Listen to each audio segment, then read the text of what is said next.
मैं उनका बेटा होता तो आज एनसीपी का बॉस बन गया होता, चाचा पर अजीत पवार का वार। महाराष्ट्र के उप मुख्यमंत्री अजीत पवार ने अपने चाचा शरद पवार का परोक्ष रूप से जिक्र करते हुए शुक्रवार को कहा कि अगर वह वरिष्ठ नेता के बेटे होते तो आसानी से राष्ट्रवादी कांग्रेस पार्टी राकांपा के अध्यक्ष बन जाते।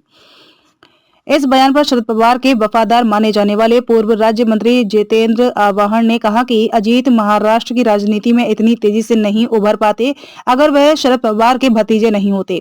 अजीत पवार ने यहां पार्टी के एक कार्यक्रम को संबोधित करते हुए उन पर शरद पवार द्वारा स्थापित पार्टी को चोरी करने का आरोप लगाया गया, लेकिन निर्वाचन आयोग और महाराष्ट्र विधानसभा अध्यक्ष ने उनके पक्ष में फैसला सुनाया है और इस बात की पुष्टि की है कि अजीत गुट ही असली राकांपा है। उन्होंने अपने चाचा का नाम लिए बिना कहा, यदि मेरा जन्म वरिष्ठ नेता के घर हुआ होता तो मैं स्वाभाविक रूप से पार्टी का अध्यक्ष बन जाता, बल्कि पार्टी मेरे नियंत्रण में आ जाती, लेकिन मैं आपके भाई के घर पैदा हुआ।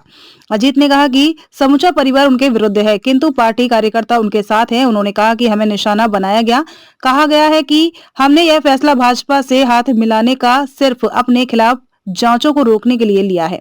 मैं पूछना चाहता हूं कि क्या हमारे साथ जो लोग हैं उनमें से हर कोई जांच का सामना कर रहा है। उप मुख्यमंत्री ने कहा कि कुछ लोग कभी मंत्री नहीं बने और इसीलिए उन पर कभी भ्रष्टाचार के आरोप नहीं लगे।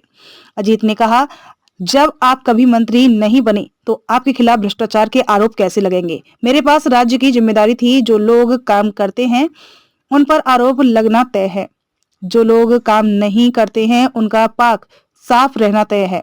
उल्लेखनीय है कि शरद पवार की बेटी और बारामती से सांसद सुप्रिया सुले ने अभी तक कभी मंत्री पद नहीं संभाला है। अजीत पवार ने दावा किया कि यदि उन्होंने पार्टी अध्यक्ष के लिए शरद पवार की पसंद को मान लिया होता तो उनकी सराहना हो रही होती।